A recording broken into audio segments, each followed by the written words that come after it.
Storytelling Cafe, and it is Tuesday. Therefore, it is our wonderful International Young Tellers Day. And so far, and there may be more joining us later, we don't know. But people are on holiday in Gaza, and there's exams going on in other parts of the world, and but there are people joining us, and our regular and veteran storyteller who started storytelling when she was a mere 1 month old, and that's the truth. And call me a storyteller if I'm lying. Um, from Punjab, we have Yasname, and our flat we'll have Omar. Yasname, have you got a story for us? Yes, I've got a story for you all. So, first of all, hello everyone. My name is Jasmine, and today I'm going to tell you the story about the ghost catcher. This is a folk tale from Bengal, India. Babu, the barber, and his wife Meena lived in the village of Taklupur, but they were not very happy. While Babu was a very skillful barber, there was no enough work in his village because Taklupur was a unique place. It had a good number of bald people. Very few of very few of them needed haircuts, so the barber did not make money. In fact, Babu and Meena barely had enough to eat on most days. The barber's wife would complain to him every single day. If you didn't have the means to support a family, why did you marry me? She would ask crossly. At my parents' house, I had large number of scrumptious dishes. Oh, I miss them. Aloo dum, much bhat, and mishti. My favorite, she said. One warm afternoon, when the barber was blissfully napping in the courtyard, Meena lost her patience. In a fit of anger, she ran her husband with a broomstick.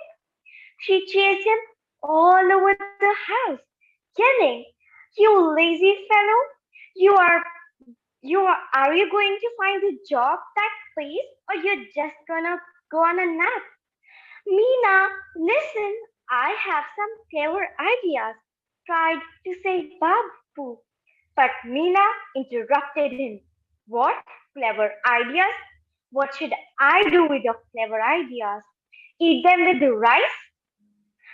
she cried, still chasing him after his broomstick. The barber felt very insulted. He packed up the stools and decided to set out for work. "I will only see your face once I become rich," promised the humiliated Babu before leaving. "Huh," scoffed Meena.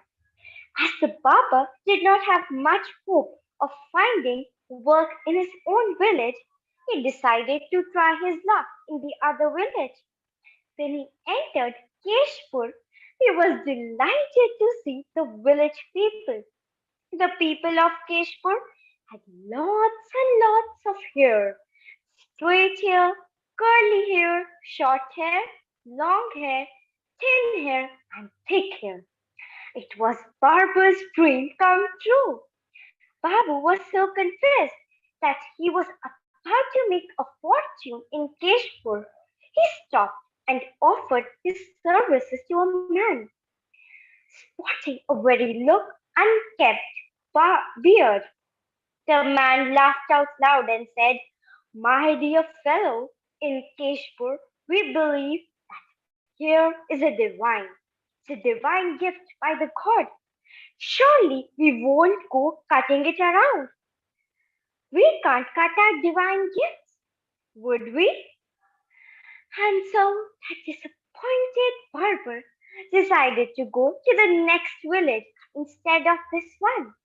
The Swayampur was only 1 hour away. It was a quaint little village with brightly colored houses. The barber spotted a wise looking lady tending to her garden. "Namaste," he said. "My name is Babu. and I am very talented. Mm, I meant that I am a skilled barber, so I'm talented in cutting hair, and I'm here to offer you my hair cutting services, added the barber hopefully. Ah, but in Swampur, we all are skilled barbers. In fact, we are skilled at everything. We are all barbers, gardeners, builders, tailors, swimmers, exclaimed the lady. Out here in our custom to do all our work ourselves. We don't require anyone for help. I have grown these flowers all on my own, she said proudly. Right, remarked the barber, turned around to leave the swampur. He went to a few more villages, but had no luck whatsoever. At nightfall, Babur reached the outskirts of a forest, a thick forest. He was tired, hungry, dispirited, and disappointed. He lay down to rest under a tamarind tree. Soon he fell asleep. He started to mumble, trim, hair, bald, money, beard, wife. These words caught attention of a young ghost who lived on that tree. He peered at the barber from the branches. Just what I need, a midnight snack, thought the young ghost. The ghost climbed down and came close to the sleeping man. He looked at chunky ankles. He will do nicely, very nicely indeed, said the young ghost with glee. So the young ghost made dramatic entry in his ghostly style, with outspread of arms and gaping mouth. He jumped in front of the sleeping barber and bellowed, "Your time is up. I'm gonna eat you now. Nobody can save you from me. Ha ha ha." Now the barber woke up with fright and jumped out of his skin. He saw a truly horrifying sight in front of him. A pale, towering ghost with lanky limbs and long, slender fingers. As the young ghost took a step closer to the barber, he started shaking from head to toe, and head his hair stood. Now, where should I start? Chubby arms, bony fingers, scratchy toes, said the young ghost, wondered loudly. The young ghost looked even scarier as he came close. He had yellow eyes with a deathly stare, and his teeth looked sharp and pointed. "Please don't eat me, please." A chill ran down his spine, but the barber had to think fast what he had to do to survive. At first, his mind went blank. But then Babur had an idea. He mustered up all his courage and said, "Oh, silly spirit, try if you can, but you won't succeed, as I am not an ordinary barber. Do you know what's in the bag?"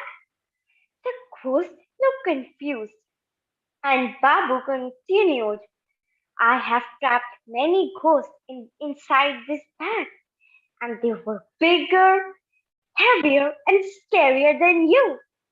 The ghost looked shocked. "But that is very small bag to fit you, and so many ghosts also." Babar pulled out a rectangular mirror from his bag of tools and held it in front of the ghost's face and said, "Look, this is the last ghost I captured tonight. Before meeting you, counting you, I will have trapped 50 ghosts just this week," said the barber. But the young ghost still looked doubtful. and barber knew he had to act quickly. So the barber pulled out a comb and said, in case you were wondering, this I used to straighten out the ghost. And then he took out the largest pair of scissors and added, and with this I trimmed the ghost so that they fit neatly inside my bag. Now the ghost was very scared and he said, please leave me. I'll do whatever you want. Please leave me, please. And then the barber said, only at one cost, and that is you will have to bring many gold coins and money for me. So the ghost said, yes, I'll do everything you want. I'll just go right now. So the ghost went and brought so much of money and handed it over the barber. And now the barber had money and he got rich. So he could easily go to his home and show his wife. So thank you. This was the end of my story. I love that. That was an amazing story. It's from Bengal, did you say? That was amazing. I quite like. There's so many stories with the mirror in as a trick thing. Well, unfortunately, while you were telling that story, we seem to have lost Omar. I think that happened the other week. I think Omar's got internet that goes on and off. So we'll spend few minutes praising you, Jasname, if that's okay. David, would you like to praise Jasname in an intelligent and expansive way? Oh, I think I better defer. Intelligence, Jasname. That was an amazing story. I wonder. I was thinking, which village would I belong in? You know, the last time I went to the barber was more than 30 years ago. Can you imagine? So I'm like in the second village where they say they do everything themselves, because I've got my wife Tammy and she just catches me around the neck every couple of months and zoom with a shaver. That's not doing it yourself. That's getting your wife to do it. Well, there could be another village where wives cut their husband's hair, you know.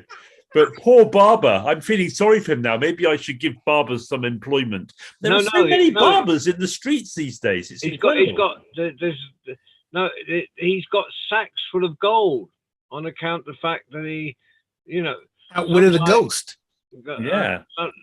Sacks full of ghosts. He doesn't need the money. He doesn't need my money. Yeah, no, it's fine. I, on the other hand, I think I belong in the first village. It's sacred. Well, yeah, I do. I have sat in restaurants occasionally, and in Indian restaurants in this country, and had people say I look just like their grandfathers from the Punjab. So there's you look like you practice Sikhism, John. Yes. So that was I mean that actually was and Jasname, you may correct me if I'm wrong. You have probably got far more knowledge of Punjabi history than I have, but I believe the long hair originated because there was the Sikhs were under attack, and it was so people couldn't deny their heritage, and so the prince, the ruler, said no one must cut their hair, and so because they couldn't deny, they had to, for survival, they had to become great warriors. How true? So they said that it is true. They said you can kill us, but we won't cut our hair till the end. So it was like they could do anything, but they wouldn't cut their hair at any cost. So, like this, they became warriors and they were Sikhs of Sikhism. Fantastic. So I was close. I was close. My memory wasn't too far out. Hmm. So, Baba C, have you anything intelligent, expansive, and poetically marvelous to say about Jasname? You always have fantastic things to say about Jasname. Well, first of all, I found the story about barbers very interesting. I've only had two barbers in my adult life, and one of them, about a year ago, decided he was going to travel the world. And he is coming back to DC for a moment near the end of this month. But I like stories about barbers because when I tell people I'm going to get a haircut, they go, "But you're bald." I said, "But I have a beard." And they go, "Oh." So I like stories where the barber, he had to eventually he outwitted the ghost, which got him enough money so he could go back home to his wife. I love the way you tell the story. One of the powerful things about you, Jasname, one of the magical things about you is the way you alter your voice, your rhythm, the way you speak, and also your eyes and your smile. You engage the audience. And I like the way you introduce yourself. I think you have 3 ways that you introduce yourself, but they're all fascinating.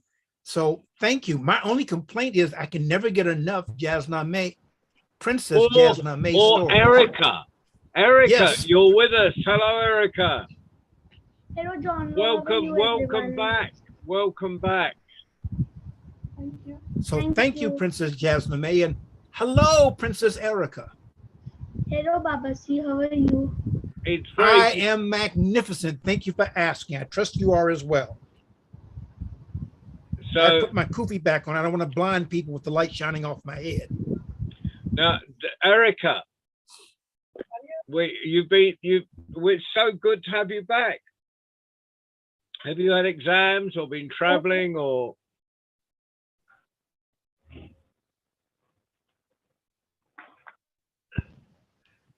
Tell us what you've been doing this last few months. So, John, I was not able to join Bird Storytelling Cafe these days because my exams were going on. But now tomorrow is my last exam, and I'm well prepared. Oh, fantastic! I did tell everyone the reason we weren't getting many people in from India was exams. Princess D is probably doing exams as well. Jasname, you've finished your exams, haven't you now? I think Jasname's finished her exam. Now, Erica, you finished? Yeah. So, Erica, have you got a story for us? Yes, Chondo. Oh, please, can we have a story? We're missing our Erica stories. Please tell us a story. So I'm here with a haunted story today. Excellent, excellent. Another haunted story. I'm Erica from the capital of India. Today I'm here with a haunted story, The Ghost Rider. Humming to himself, money, the milkman began his rounds. He was riding his bike and selling milk. So he saw that a man was lying on the road, and so he got up to his bike, and then he came closer. So he saw, "That's Mr. Danny," he said. "What is he doing here?" The Mansi got worried, so he decided to call his friend Mansi. So he went to her cottage and said, "Can you please give me a bottle of water?" He got a bottle of water and sprayed it into Mr. Danny's face. "I will call the ambulance and make a cup of hot sweet tea."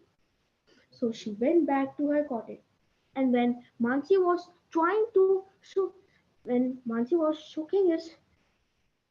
shaking his body and calling his name, so when he turned, so he saw a palm on Mr. Danny's cheek. So, so Mansi got the cup of hot tea. They spooned it in. They spooned it in Mr. Denny's mouth. So Mr. Denny woke up. What happened, sir? Said Money. So Mr. Denny woke up and said, silly me. Late last night, I was returning for my club and, and my car broke down. So I thought to park my car here and walk home. I began walking. Then I heard that that so I heard a motorcycle. So when when I turned behind, I fainted. Everyone knows this story, said Money. In the World War, uh, in the World War, a motorcycle carrying information was abused, killed, and the information storer. Ever since, the motorcycle followed lone walkers, and when the walkers turn behind, they get slapped. They get slapped so hard that they fell unconscious. Thank you. The end.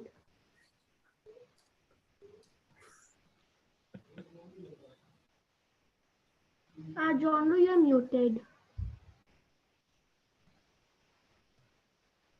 Someone had to tell me I was muted.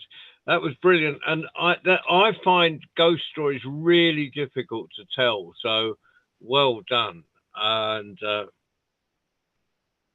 it's so good to have you back. And your confidence, it's like you've never been away. You're just, it's brilliant telling. So thank you, Erica. Jasname, would you like to say anything to Erica? Thank you, John Doe. Jasname, are you there? Yes, sir. Would you like to say something to Erica? Yes, John. Yeah. Yeah, I'd like to say she joined after a very long time. And I would like if I hear her every week. Well, that I think that's a really good compliment, and she will be back. Erica, have you noticed we start at half an hour earlier now, so it's a bit easier for everyone in India. We start at 4:30 UK time, so I don't know what that is in India. What time is that in India? Jasname, we start now. It's 10:40 in India right now. It's 10 p.m. Well, yeah. So anyway, really good to have you back. Thank you. I was hoping someone else may join, but it's obviously exam times or holidays all over the world. So, and same Omar's internet dropped out. I've been keeping an eye out. So John Doe, now I will come on every Tuesday to tell a story. And we look forward to that. So we'll have 2 regulars at least. And as the exams finish, there'll be. I expect Princess D will be back to us as her exam finished. But it's all good. So, Baba C, have you got anything you want to say to Erica? Baba C always has something to say. Erica, we've missed you. And your story that you shared with us reminds us of why we missed you, because you have such a way of telling stories. I really enjoy listening to you tell stories.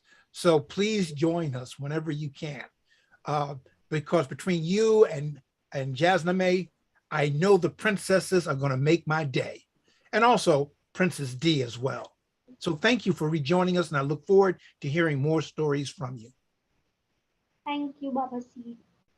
Thank you. And David, would you like to say something? Hi, Erica. It's good to see you again. Well done.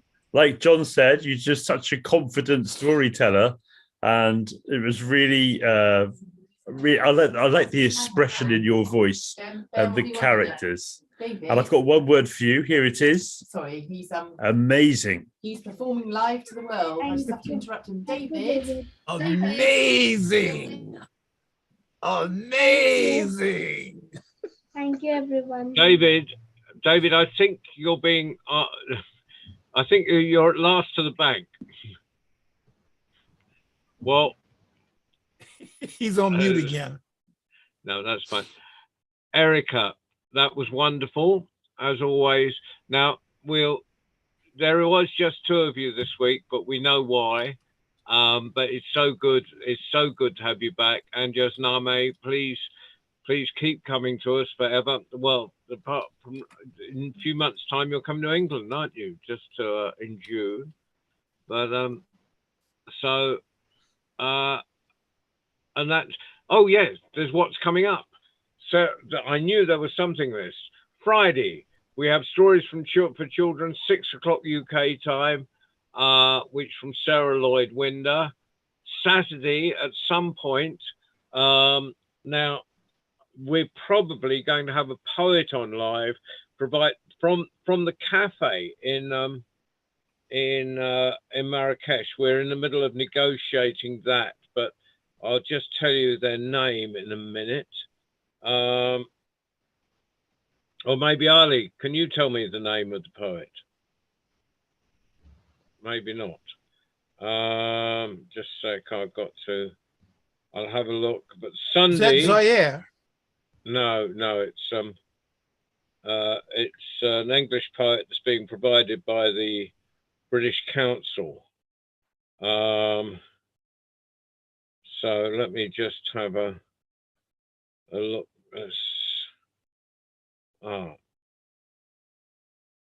I've got, yeah. So we have 19th of Marrakesh. There's Raymond Antrobus on, who's probably coming on. Who's really good, really great poet. But I'm not sure what time is there. But World Storytelling Cafe, literature tour, that's marvelous. I've got to find out the time, but that's on Saturday, and we've got and that's courtesy of the British Council. And Sunday, of course, we've got our first 3 o'clock UK time from Marrakesh, our first storytelling circle of Moroccan storytellers, from Marrakesh. So that'll be live from the cafe, organised by Zuhair. And that's at 3 o'clock in the afternoon UK time, which is probably early morning for Baba C. And then at 6 o'clock UK time, there will be, we are having our worldwide story round. So it's exciting times this weekend. So fantastic. So brilliant, wonderful. So thank you, everybody, and see you, Erica, see you, Jesname, see you, adults who support us all the time, David and Baba C. Without you, the program doesn't work. Erica, great to see you back. So goodbye. See you next week. Bye. Thank you, Ali. Bye, everyone. Right. Bye, everyone. Yeah, Jesname, see you next week.